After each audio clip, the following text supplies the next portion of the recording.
Hello everyone and welcome. We're here with Olly Ashton, who's just been announced as our new guild president for 2026-27. First and foremost, we would like to apologise for the technical issues we had on our live stream. There was unfortunately some missing sound, but we do hope that everyone could still get the most out of the stream and enjoy seeing the elections unfold. So, hi Olly, how are you today? How do you feel? Oh my lord, I feel over the moon, I can't lie. What would you say was the hardest thing about running for president this year? I think the hardest thing was trying to continue day after day. Circo Monday, sports night Wednesday, I was on a bar crawl on Thursday. They were very, very long days. What have been like kind of general sort of questions that people have come up to you asking and being intrigued about? Yeah, so a lot of people ask me how I'm different, what do I stand for. Of course, if you did vote for me, hopefully you know I asked you to vote for the drama, which has a very long type of acronym, so I won't get into it yet. But also, I'm the only candidate to have mentioned the bin strikes in my manifesto too, so maybe that pushed people to vote for me as well. As part of drama, for the M stands for maintain visibility. As part of that, you pledged to actually hold weekly drop-in hours like academic staff. How do you envisage doing that? What is your sort of method?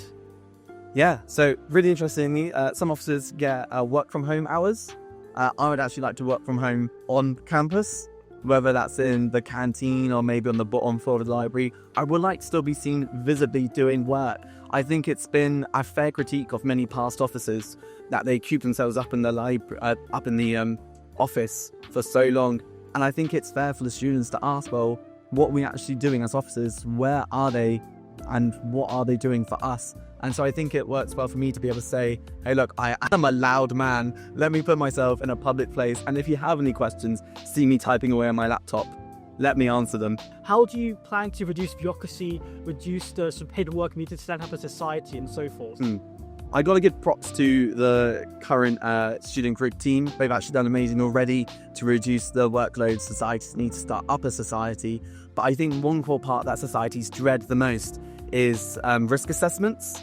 I think that's what gets societies down a lot. And for me, I think if society previously have uploaded a risk assessment, then that risk assessment should be kept on file. So if the society ever want to do something like that again, then they don't have to go through the long drawn-out process of creating a 20-page risk assessment. They can work with the guild staff to make sure that they can just simply adapt over a couple of hours, just changing that past risk assessment to make sure that if students want to have fun in societies, it's not a long drawn-out process for the committee to run. How do you sort of intend to sort of combat the recent issues with regards to bin strikes and the sort of issues that's causing?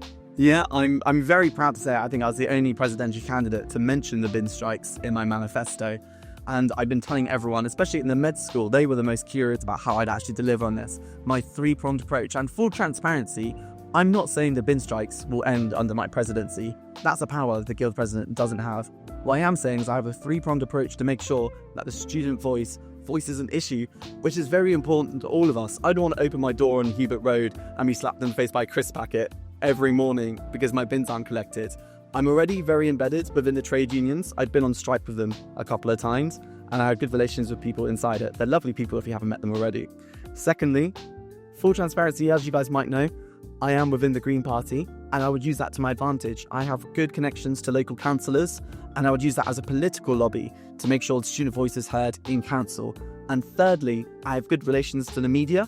I was on BBC Radio West Midlands, I think 2 or 3 weeks ago now, talking about Plan 2 student loans and how it's a scam for us students. So I think those 3 different avenues are ways I can make sure that student voice is actually heard within the current political climate.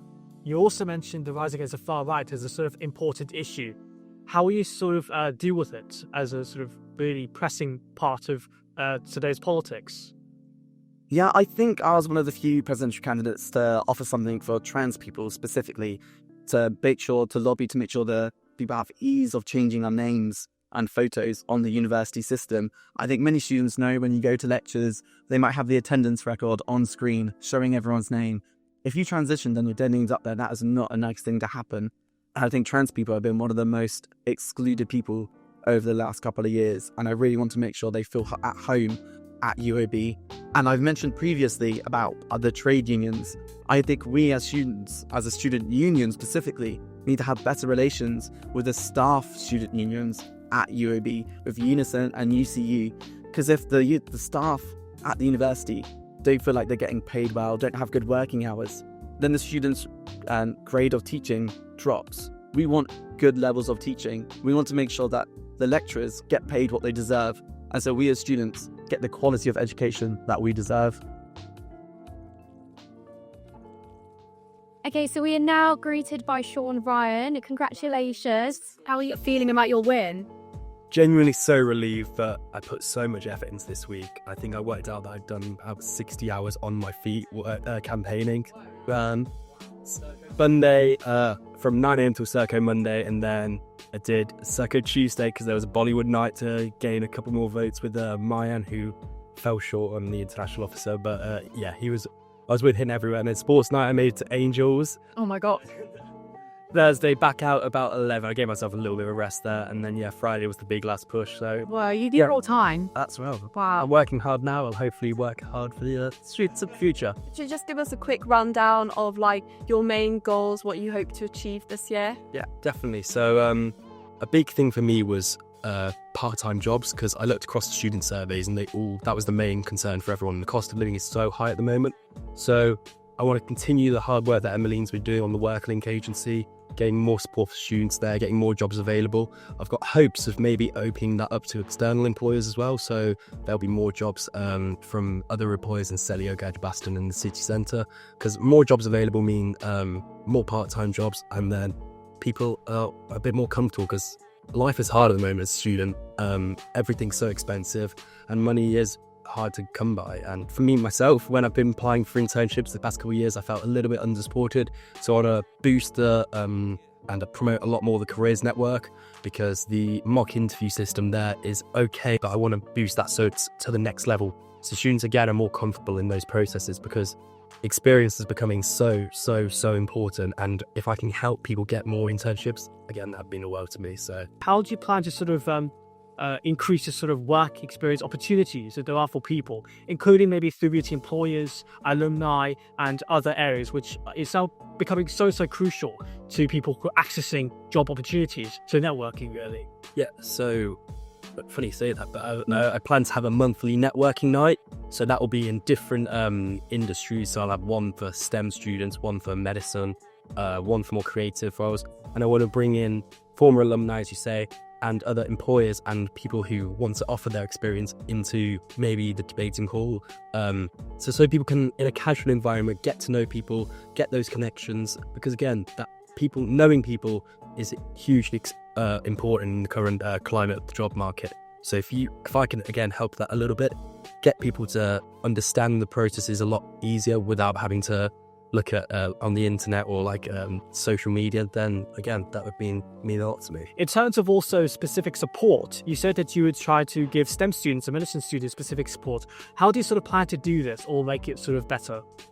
Well, through speaking to my friends who are on engineering, they have a support, but my friend specifically found that the emails that got sent were lost in their inboxes. So I think a lot of the things the university do actually currently offer, but it's all about the promotion and people actually knowing that these are available. So whether that's more like in first year lectures that need to be talked about, where you can talk about the process of internships, talk about the process of interviews, then that I think would help people out. Because I feel like the systems may be there, but they are not fully efficient just yet. And if I didn't, again, tweak that to make it a lot better, then that would mean the world. So I have seen that a lot of the student groups, for example, women in tech, women in law, they will set up these like networking events similar to the ones that you're talking about. Would you plan on maybe collaborating with some of those societies? Oh, absolutely. I mean, the fact that students had to go out there themselves and make these events, I find is almost ridiculous. Like, they've had to go out and purposefully do this. This should be something that the university already provides. And so 100%, I'd love to work with anyone that's happy to message me. Just drop me an email or drop me a message on my social media. I 100% would love to work with people so we can make those events as good as they can be. Because as I said, we've got so many students that are hungry here, we've got to work on that. We've got to make that a top priority. How would you go about promoting societies and the skills they offer, like sort of leadership, communication, teamwork, and their importance in developing the skills that employers are after in this job market? Yeah, definitely. So I've been on a committee for 3 years now. I got moved up in first year to a fresher coordinator, unofficially, but helping out, understanding these processes. So I've been in these committee meetings since literally the second term of university, and the amount of effort, the time and effort that gets put into these processes is huge. So if I can help people word this in their interviews so they know what to say, and they can use this experience because they've got absolutely huge amounts of experience. For example, the president of my society has now gone into the field, learned from the society. So he was the president of the Social Cricket Society, and now he's gone into cricket as an actual job, even though he studied law. So he's used this as a almost boosting platform. And so if he can do it, I don't know why no one else can. So yeah. We are here with Dipanshi. She is the newly elected Women's Officer for the Guild this year. How are you feeling about your win, Dipanshi?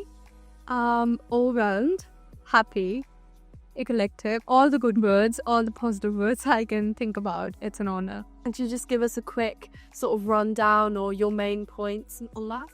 So, I think there's a long due that's there for all of us, all of the men. And this long struggle that has, at least for me, is like that it's been successful at some point, that I'm here sitting with you all. I'm able to participate and I'm able to go to university. I've met so many girls around the campus who are probably the first women generation in their households to actually be able to come to university, to be allowed to do and like engage with further education.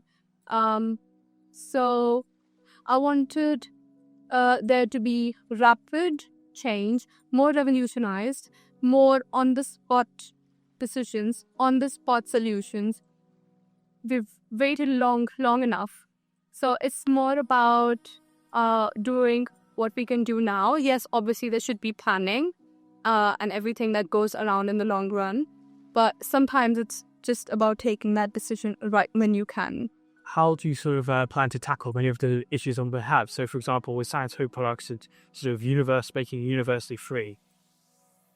So this was actually a path manifesto. There were two major points. Making sanitary pads, tampons available in all of the women's washrooms. I think it's a basic necessity. You cannot avoid something. It's not a choice that women made. So it's just like, if you look at it, it's an additional cost. I like it to call the pink cost label. Yeah. So even if the pink MacBook is kind of more expensive than the black one, just because it's labeled for women. And the second one was having more female guards around the campus. I've had a stroll around all the time. I'm not saying that male guards are not doing their jobs. I just feel like not every girl must feel secure enough to go up to a male guard and just express what they've just witnessed, maybe because thinking that they won't connect, maybe because thinking they've not experienced the same thing ever. How you sort of try to empower them and be sort of be more competitive in the job market, and they bridge the gap sort of.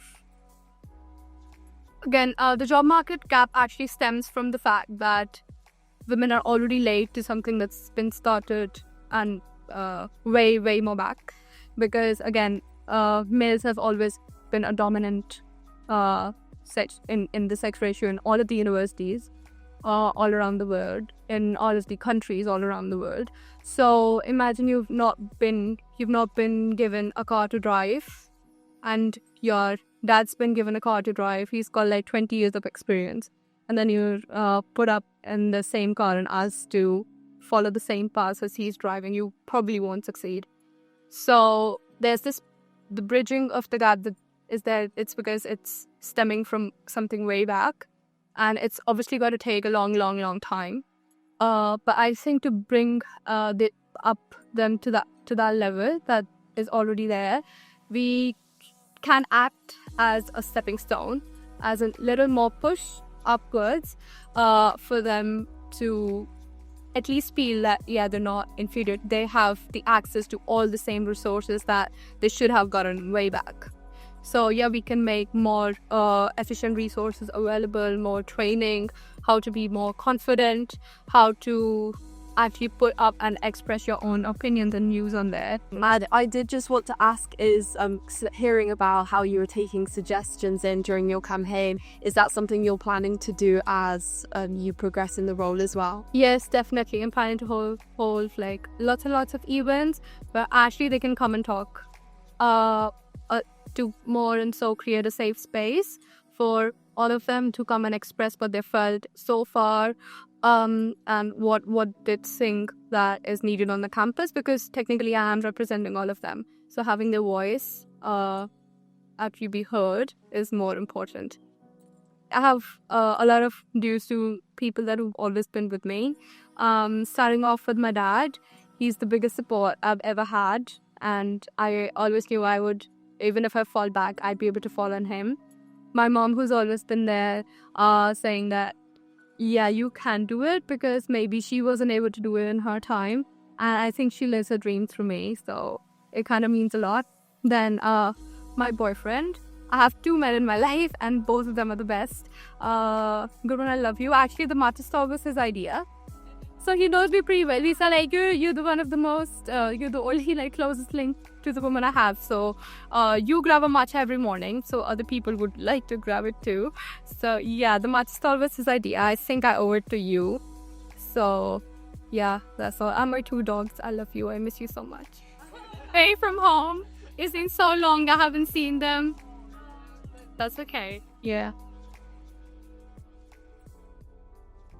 How are you doing? How do you feel? Congratulations on the win. I'm feeling good. I'm very nervous. Obviously haven't gone up and spoken in front of all those people, but I feel very grateful to have been voted in. And it feels like all the work that we did this week paid off. Like campaigning from like 9 a.m. until 9 p.m. most days of the week. So for those who don't know you, what could you say out of your like manifesto for those who would like to know a bit more about your role? So my role is welfare and community officer. And I guess the biggest thing that I wanted people to know or to come to understand was that like wellness isn't isolated from your like material situation. I think that you can't be well if you're struggling with money, you're struggling with like deadlines and things at uni. So I think the guild or the university needs to take a much more holistic approach to wellness. What is sort of an idea that you have to promote that? I've seen some people talking about, having more yoga drop-in sessions. I know that the some of the accommodations offer free sessions like that. Is that something you'd like to bring into the university? Definitely. I guess one of the most important things in my manifesto was increasing the number of counsellors that we have.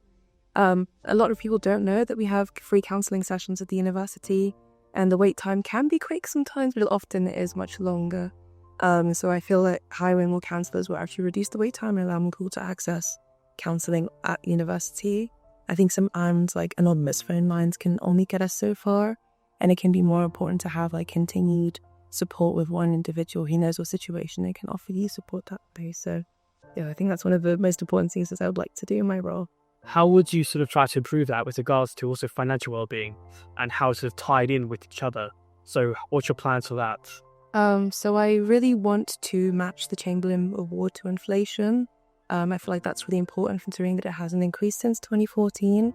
Like I said, I think a lot of people's wellness is tied to their material conditions. So I would like people to have the same buying power they do now as they did in 2014. I'd also like to expand the bracket of people who get the Chamberlain Award up to people whose family make that 30K and less, because I think there are a lot of students that are kind of caught in this like almost like middle bit of like not being low income enough but also not being high income. You then always have to fend for themselves at university, so hopefully expanding that bracket will capture those students as well, and I think that will automatically improve wellness by allowing you more opportunity, more like chances to do social events with your friends, go and see things you like, and just not being so worried about where you're going to get like your next rent payment, or just scrambling to find like job opportunities whilst also studying at the same time, which can be a lot. They may not sort of be comfortable sort of approaching for others for help. How do you plan to sort of deal with that as a sort of problem, or like sort of promote those sort of places where they can go to as alternative sources where they can get that help that they need? That's a really good question. I think firstly the guild needs better marketing about that kind of stuff and like things that are coming up to like address wellness and like events in that sense. But I think also better liaising it within the university as well. Like you said, a lot of people just aren't comfortable saying that they're struggling. And I think that, for example, if you're disclosing to your personal tutor that you're struggling, there should be a much simpler way of accessing help where they are able to liaise on your behalf. I think that would like take a lot of the burden off of students having to advocate for themselves when they're already going through something difficult. I was actually on my manifesto in terms of financial support, for example, that if you're in these like counselling sessions and you disclose that my finances are really having a huge effect on my wellness, I think you should automatically be considered for hardship funds, because it's not fair to place that like administrative but also advocacy burden on students. And I think the university needs to serve its students better by liaising behind the scenes as well.